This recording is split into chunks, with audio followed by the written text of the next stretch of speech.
با سلام خدمت همراهان گرامی. امروز در خدمتتون هستیم با تعمیر میدرنج 6 اینچی ووکس پاور.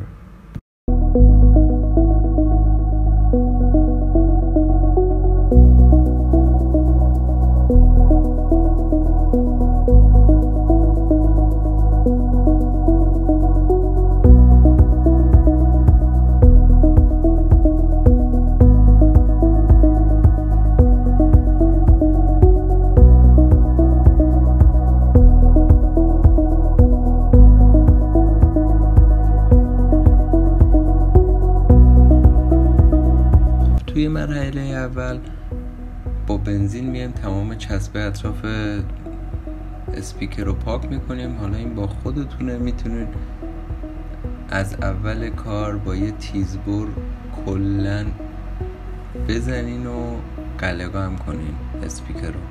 ولی ما چون که توی ویدیو خواستیم اینو سالم در بیاریم، سعی کردیم که با ظرافت کامل چسبا رو در بیاریم که یه کار تمیز و مرتب باشه. حالا نمونه قبلی رو اگر اون پشت ببینید شما، ما دیگه با تیزبر بریدیم و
بعد ما با بنزین و پارچه شروع میکنیم پاک کردن چسبا.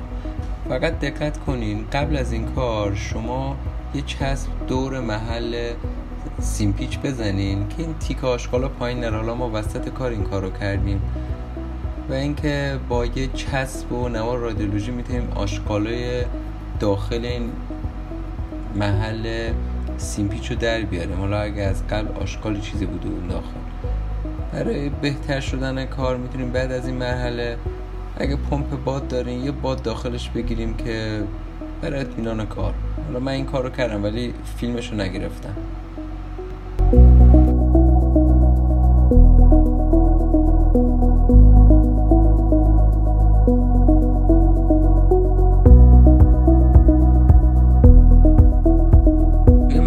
سیمپیچ رو روی دمپر قرار میدیم ولی چسب نمیزنیم برای تنظیم کردن مقدار پایین رفتن سیمپیچ داخل آهنربا. یه چراغ‌با میندازیم و انتهای سیمپیچ رو با ابتدای آهنربا تنظیم میکنیم برای اینکه وقتی بالا و پایین میکنه این دمپر ما و صفحه ما به کف کار برخورد نکنه. مرحله بعدی کار بعد از تنظیم کردن سیمپیچ داخل دمپر، ما با چسب 1 2 3 چند نقطه رو چسب میزنیم که سیمپیچ ما از داخل دمپر تکون نخوره و محلش کاملا فیکس بشه. بعداً ما در ادامه میبینیم که با چسب رازی شروع میکنیم به چسب زدن. فقط اینجا این نکته رو دقت کنیم که اون هسته پلاستیکی ما دقیقاً باید وسط آهنربا قرار بگیره. شما قبل از کار اینو حتما نگاه کنین که اون هسته پلاستیکی وسط با سیم پیچ فاصلش به یه اندازه باشه، اینطوری نباشه که یه طرف هسته نزدیکتر باشه و اون طرف حالا گیر کنه بعدن به سیم پیچ، چون که این مشکلات پیش میاد. حالا ما این نمونه رو که باز کردیم قبلا تعمیر شده بود گویا و یکیشون همین مشکل رو داشت. با باز کردن دوباره ما تونستیم که اینو فیکس کنیم وسط سر جای خودش. حالا توی کلیپ های بعدی ما اون قسمت هم فیلم برداری میکنیم برای کار دیگه، خدمت شما نمایش میدیم.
اینجا شروع میکنیم سیم پیچ و دور سیم پیچ و دور سیم ابریشمی میپیچونیم. حالا این هر کسی تکنیک خاص خودشو داره و با حوی چند نقطه‌شو لحیم میکنیم برای محکم شدن کار.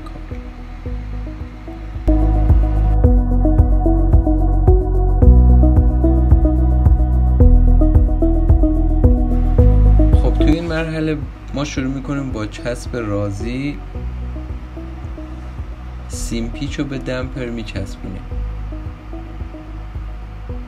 این کار رو با دقت انجام بدین که یه کار تمیز در بیاد. بعد از این مرحله پشت سیم پیچ هم همین کار رو انجام میدیم. فقط دقت کنین که دقیقاً اون قسمت اتصال سیم ابریشمی به سیم پیچ رو یه مقداری چسب بزنین. وقتی که بازی میکنه این دمپر باعث پاره شدن دمپر و سیم ابریشمی نشه.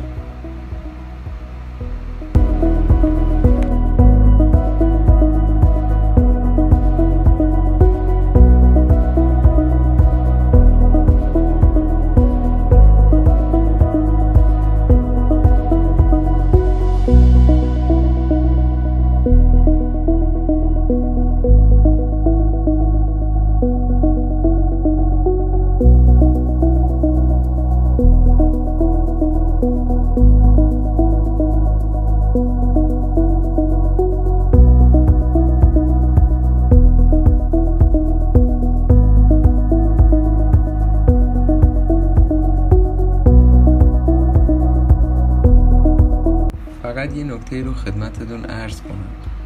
ما وقتی سیم ابریشمی رو میخوایم فیکس کنیم و سر جاش قرار بدیم یه مقداری اینو برآمده میکنیم که انتهای کار وقتی که دمپر ما بالا و پایین میره به سیم آسیبی وارد نشه. حالا اینجا داریم توی تصویر میبینیم ما فیکسچر رو قرار دادیم، ولی توی این مرحله واقعیت اینه که به فیکسچر نیازی نیست. توی مرحله بعده که ما به فیکسچر نیاز داریم. اینجا ما برای راحتی کار میتونیم فیکسچر رو برداریم و شروع کنیم به چسب زدن هسته صفحه. بعد از اینکه ما صفحه رو چسب زدیم 1-2 ساعت دیگه یه مقداری چسب ما نشست میکنه و شاید حالا پایین بره روی دمپر که مشکلی پیش نمیاد. میرسیم به حساس ترین قسمت کار. اینجا ما فیکسچر رو قرار میدیم توی هسته سیم پیچ و من این پیشنهاد رو بهتون میدم که قطعا از این فیکسچر استفاده کنین، چون که بدون فیکسچر کار یه مقداری دشواره و اینکه دقیق بتونیم ما صفحه و دمپر رو توی یه راستا قرار بدیم یه مقداری سخت کار. بعد از اینکه لبه پایین رو کامل ما چسب زدیم و لبه بالا، ما به مرحله میرسیم که صفحه رو فیکس کنیم روی کار. برای این کار ما از گیر لباس استفاده میکنیم که بتونیم اون فوم و صفحه و فلز رو به هم فیکس کنیم.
امیدوارم که این ویدیو مورد توجه شما قرار گرفته باشه و با لایک و سابسکرایب خودتون ما رو تو این راه همراهی کنید.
شدم این میلاد پیچ ایفله پوزیشن بایسیکله سر تا پاش کانسیلره من